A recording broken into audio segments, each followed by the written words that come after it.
Hi, this is Lainey Cameron. I am here with Lisa Williamson Rosenberg. Lisa, we are going to talk about Embers on the Wind. And this novel, I love the fact that it brings in so many different elements. You've got history, you've got some ghostly elements, you've got racial identity, you've got just so many things. And for me, I love any time that a book kind of isn't bound by genres and doesn't start with like, I may only write about this and not put that in my book. And it really feels like you wrote from the heart and there was a story you wanted to tell and you weren't kind of bound by boundaries that said you may only tell it a certain way. And so I'm just so excited to be talking with you today about this novel. Thanks so much, Lainey. I am so excited to be here and to be talking with you too. And where are you joining me from? Where are you today? I am in Montclair, New Jersey. That's my home. This is my house. This is my study.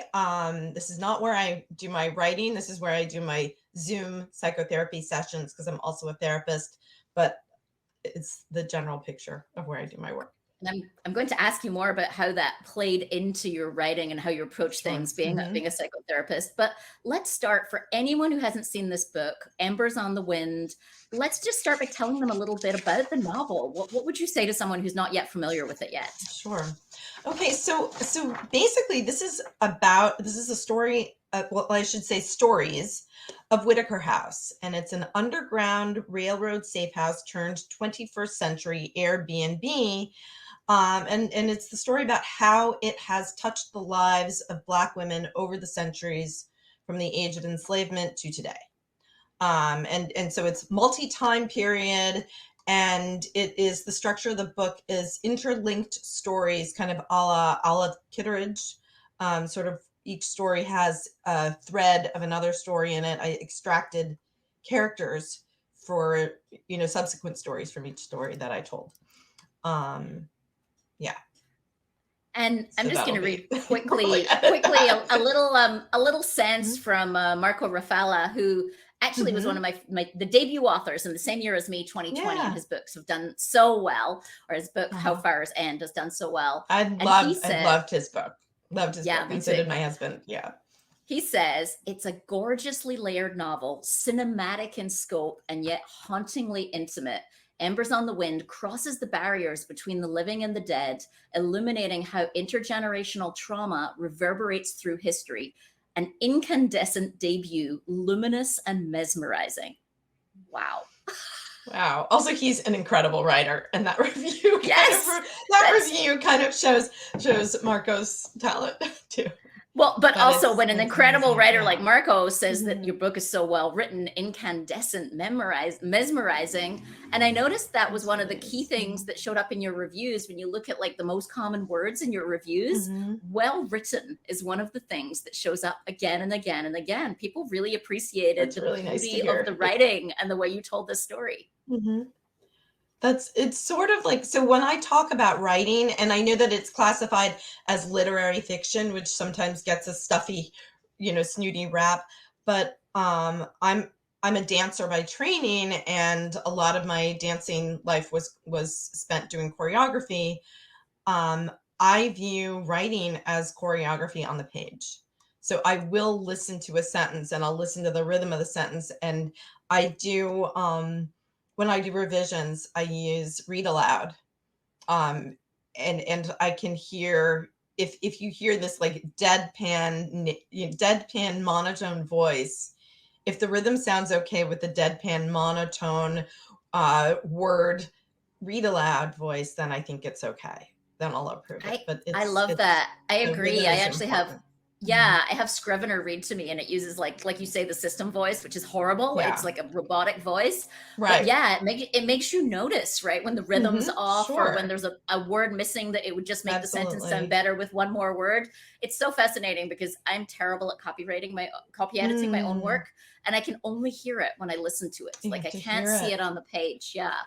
And if you have the same word root in one paragraph, if it repeats in one paragraph, it's kind of jarring, and you can hear it then. So I do that. Yeah, you're like, oh my goodness, I didn't notice I said that. Yeah, your brain is fascinating. Yeah.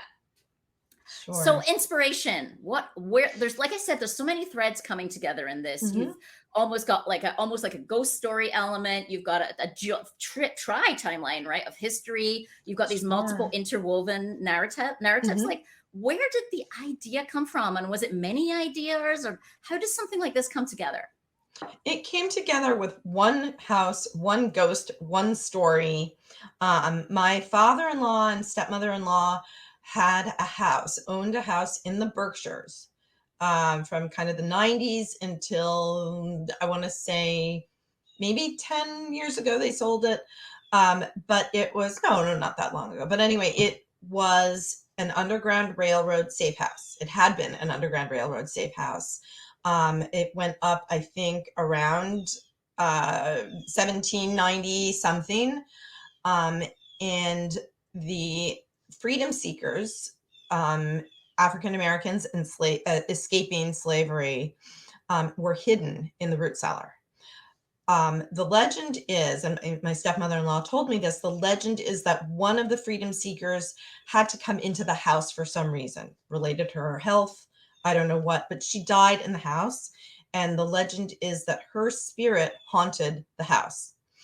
I never met her, but I used to think to myself, I'm the only Black woman in the family. My father died in 1995, and my mother would sometimes come with us. But my mother is white and Jewish. My husband's whole family is white and Jewish. And I was the only Black adult who would go there. And I would think about this ghost when we would visit the house, that she was the ghost of a Black woman who had been striving for what I have, which is freedom and equality, or um, whatever the dream at the time was. Do I have it? So I would think about this ghost, and I would, kind of go downstairs late at night and kind of call to her in my mind, like, here I am. I'm your descendant, and look at the life I now have. And what would she think of me? But then I would think to myself, well, what would she think? Where are the other Black people, and why is it just me? And I wonder what stories she would imagine about me, seeing me. So that's where the story came from.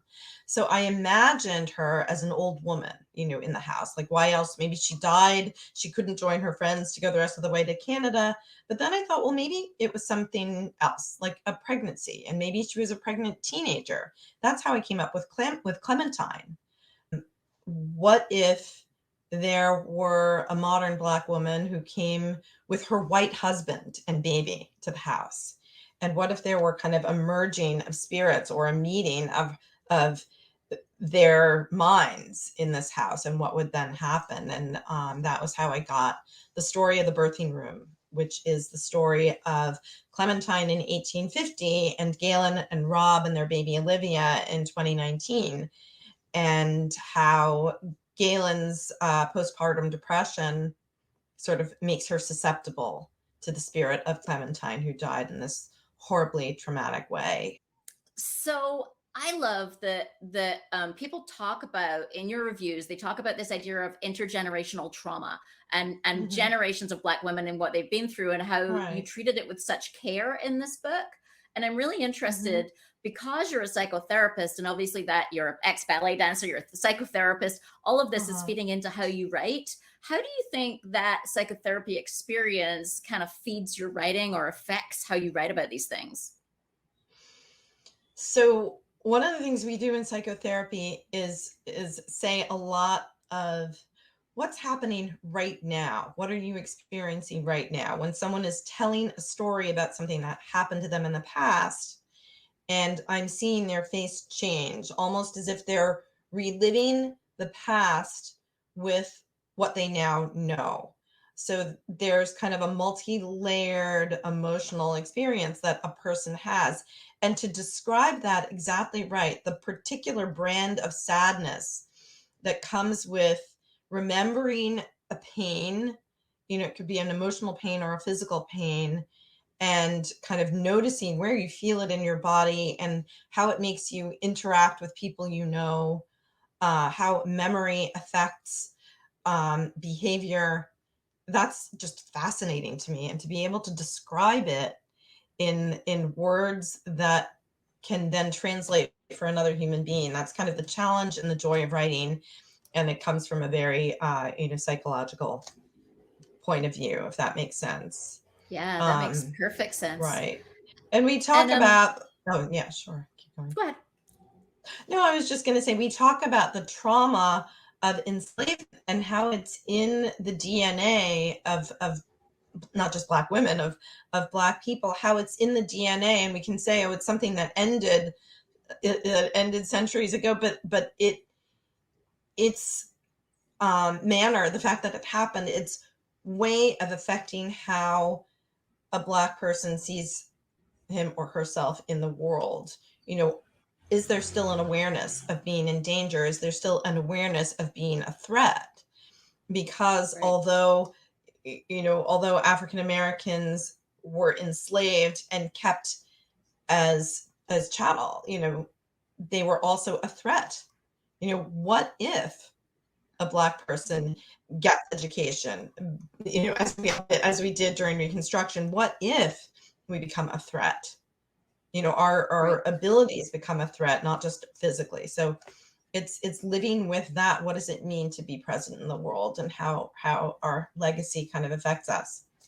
There's a question in your book club questions, which I thought was very interesting, where it Mhm. asks about this idea of almost freedom. So feeling like you've almost Right. made it and then having it Mhm. taken away from you.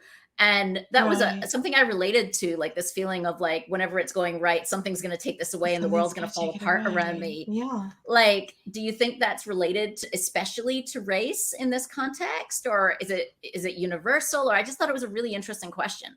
Yeah, I do think it's universal, because I think we all strive.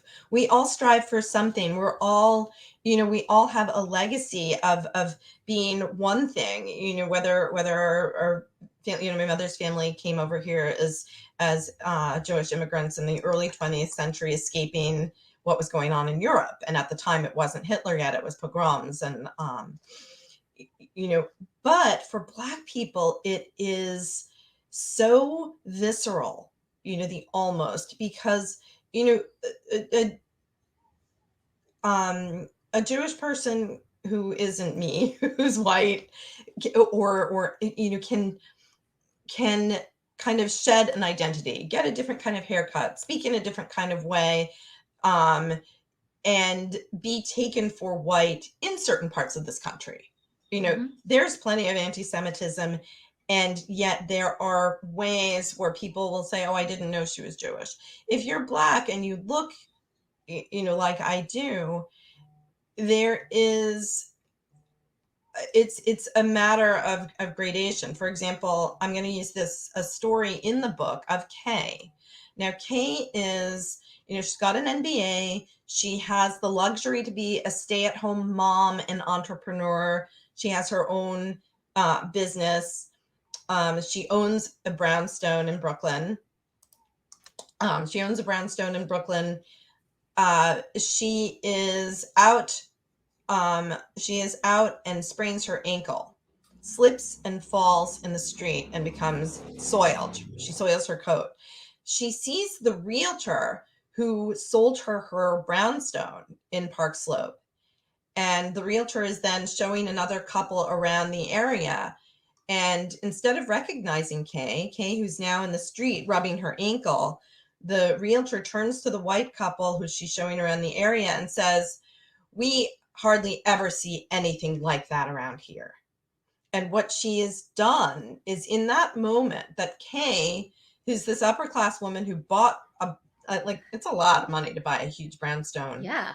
in Brooklyn, anywhere, but Park Slope in particular. So the realtor could not see beyond Kay's Black skin and the fact that she was sitting in the street.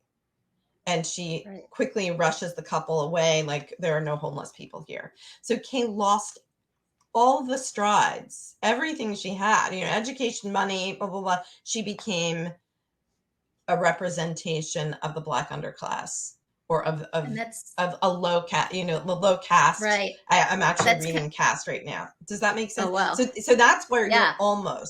that's the almost. It's like, I can achieve, I can sit on a board of directors.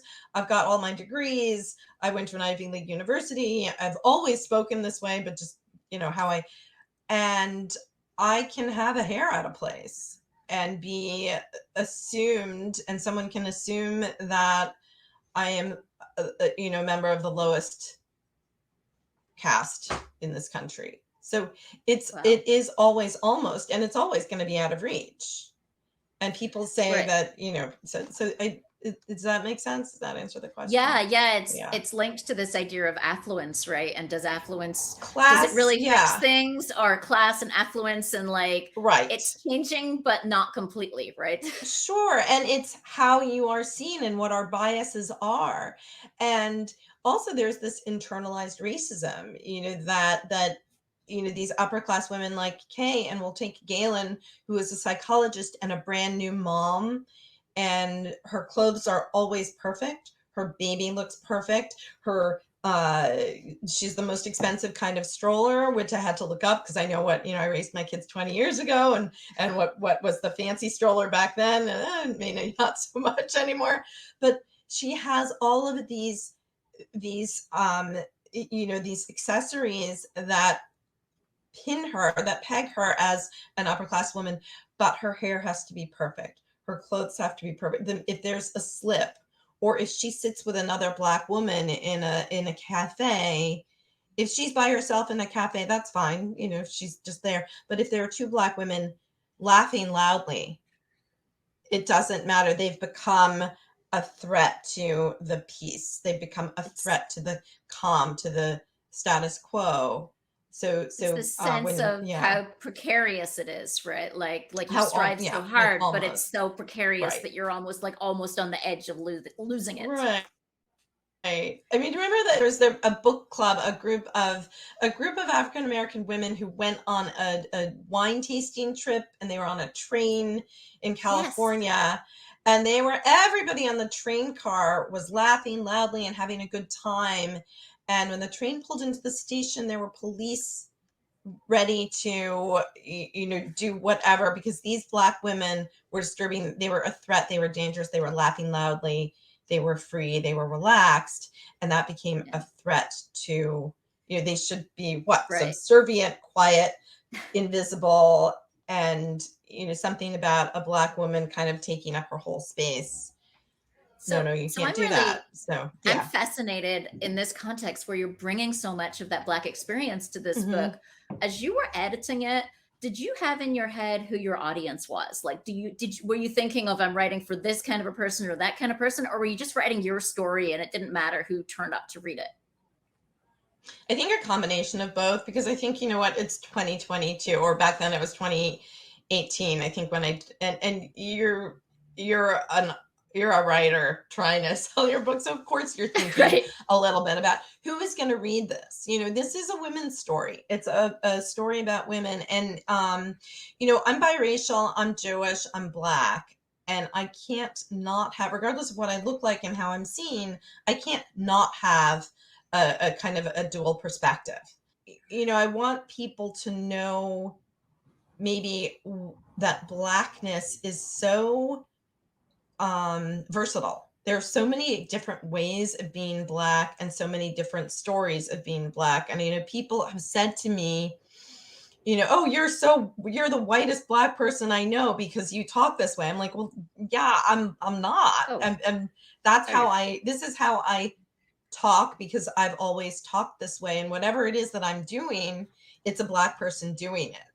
So I'm not a white sounding Black person. I'm a Lisa sounding Black person. I did have this notion that there are so many Black women like me, Jewish women like me, women like me, who don't fit a stereotype, or who don't fit a mold, a particular mold. And if I am aiming at a Black woman readership, or if I'm aiming at a Jewish woman readership or a white woman, I'm going to lose something, because I'm also going to be trying too hard to be monolithic. No, I get why the reviews talk about how broadening the book was for them. Like I Mm-hmm. noticed that as some people are talking about their experience of Yeah. reading this novel, and they're talking about not just how it's well written and it was suspenseful, and obviously they enjoyed it and they Mm-hmm. found it magical. Magical came up a ton as a word that That's people use really to funny. describe your book.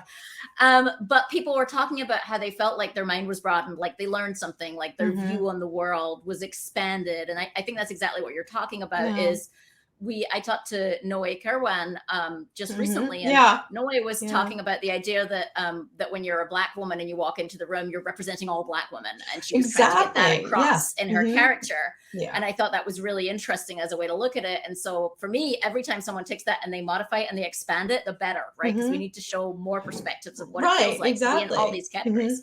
You know, the Yeah. point is no Mm-hmm. one author and no one book should have to represent all of anything, right? Like it can't. Exactly. I agree And we with put that. this I agree huge with that. pressure on authors to represent like everything of whatever, wherever they come from, right? The country, the class, the race, the whatever it And is. you And would like never it shouldn't ask be that, that way. right? Also, publishing is a lot whiter than it is Black, and we know that. Right. So I think there is some pressure on Black novelists to be like, okay, this is my shot to break through for everyone. If Right. I mess this up, no one's going to want to publish Black books again. Like I, which is silly, but there is a sense of, okay, I'm doing this for all of us. So, what advice do you give to other writers who are embarking on this journey? This is your debut and it's got thousands of Mm-hmm. great reviews. That's a phenomenal result for a debut novel. Yeah. Like, what do you advise people who are looking at you saying, like, wow, I want to be like Lisa someday? So this is my debut novel, meaning that this is the first novel I've gotten published. This is like my fifth novel. Whoa. So what I would say to people is really learn how to write a novel before you start submitting. Really learn to do, and this is a novel that doesn't have one arc. It's got 8 different arcs. It's got and certainly stories, but I had to learn I had to learn what plotting meant, what pacing meant, because I think when I started out, I just wrote a whole bunch of words and came up with a gigantic sprawling novel that really didn't need to be 711 pages, but somehow it was. And I went from there, and I got that same novel down to 350 pages, and someday I will revise it and again and try to publish it, or try to get it published. But I went through all the steps. I did writing workshops. I was humbled by a lot of criticism. I worked with one of the most brilliant authors there is walking the earth right now, and that's Christina Baker Klein. And I really, I have not been in touch with her, but I've read I think all of her books, and she actually had to suffer through that. I hired her as a developmental editor because someone said, yeah, I think you need a developmental edit. And we both lived in the same town at that time. And I reached out to her and she fit me in somehow. And she did a developmental edit of a 711 page novel. And I feel so guilty that she had to deal with that. But she basically taught me. So I worked with Christina on what it kind of meant to write a story, and you don't have to write everything, and you can imply, and you can, one thing she said to me was, the first thing she said to me was, well, you can write, and not everybody can do that. So we're starting with that. So she told me you are, that I was good with language. But so I started that. I wrote, somebody read an excerpt of it and was like, you're really good at writing about ballet, so you can write about ballet. So I was like, so I'll write more about ballet. And I wrote a YA fiction about ballet dancers, and it started out being called Second Company, and it was about the second company, the young performing troupe of a major ballet company. And I got my agent through that one. And he and I worked really hard. My agent is a wonderful guy named Uwe Stander. And I hope I'm pronouncing it right. But he and I worked to get that sold, and we couldn't. So I did a nonfiction book proposal. I also worked a little bit with Christina on that one, and then I wrote another 2 novels that I just decided weren't really ready to submit, and I never showed them to anyone.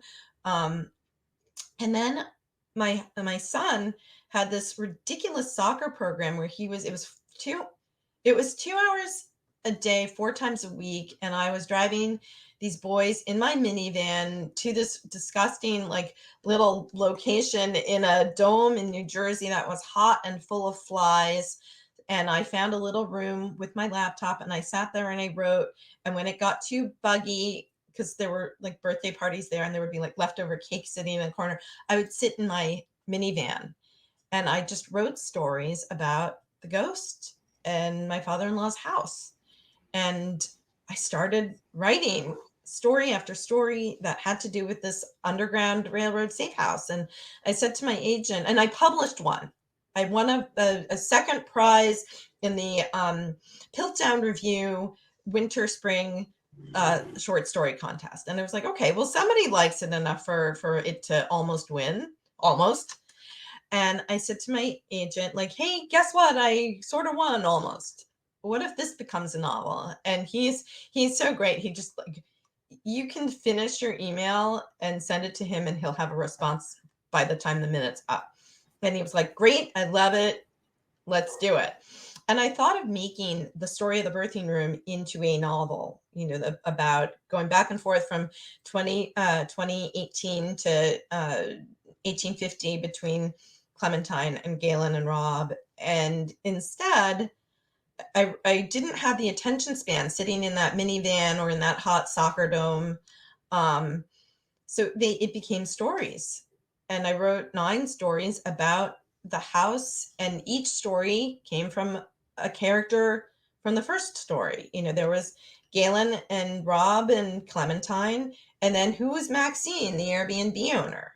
And Maxine is this white woman who becomes obsessed with the ghosts in her house and wants to get closer to them by meeting real live Black people. And she doesn't know how to do it. So she goes to a live drawing class where there's a Black model.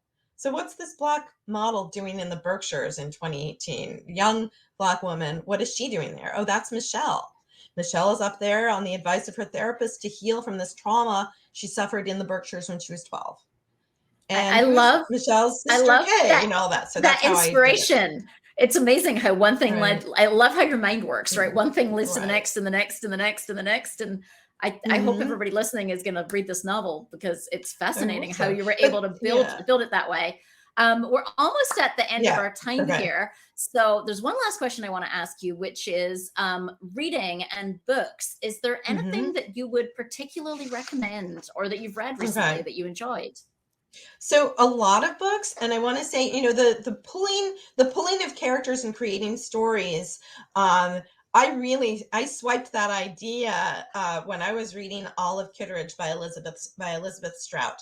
My favorite books that are linked stories are actually Elizabeth Strout's Anything is Possible, and also Ya Jesse's Homegoing, which is takes us back to Africa and the slave trade and brings us to the present day. So those 2 are really important books to me. Contemporary books, I would recommend the love songs of W.E.B. Du Bois by Dr. Honoré Fanon Jeffers, The Vanishing Half by Britt Bennett.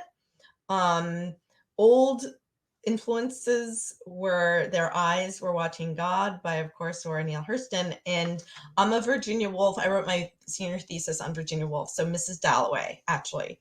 Toni Morrison, Song of Solomon is my favorite, and Beloved, which, of course, there's a quote from Beloved at the beginning of the book. And the book I just read and I have to recommend right now is Hester by Laurie Lika Albanese, and that is just an incredible historical fiction book. It takes Hester Prynne from the Scarlet Letter, and it sort of imagines her story and how Nathaniel Hawthorne met her. Right now I'm reading The Thread Collectors by Shauna Edwards and Allison Richmond. And that's kind of set when around the same time as Clementine in my book. And like, if we're going to talk about memoirs, my plug for memoirs is two opposite ends of the spectrum. The Choice by Edith Eva Eger, and she is a psychologist, Holocaust survivor, and it's one of the most incredible Holocaust and psychology books that I've ever read. And Made in China by Anna Q, which is also, it's a different kind of immigrant story, but wonderful. So Well, I don't know. this is That's a lot of book recs, perfect. but I'll get them all on the page. So if you go to the website, bestofwomensfiction.com, you can see this Right. episode and you'll be able to see the full list of books and find them all in case anyone was taking furious notes there trying to keep up. So you can find them all listed and linked on the website. So Lisa, this has been an absolute pleasure talking with you. And if people want to follow you, if they want to see what you're up to, know about your next books, what's the best way for people to connect with you and to kind of follow what you're up to? I would say right now Instagram, but I have my website, and I think you have my website. So Absolutely. I'm not as good at updating my website as I am my Instagram, which links to my Facebook author page. So one of those. Great. One of those. We'll put all of those on the episode page also. And it's been an absolute pleasure to talk with you. Thank you for joining me today, Lisa. And Lainey, thank you so much. It's been such an honor to be on your podcast.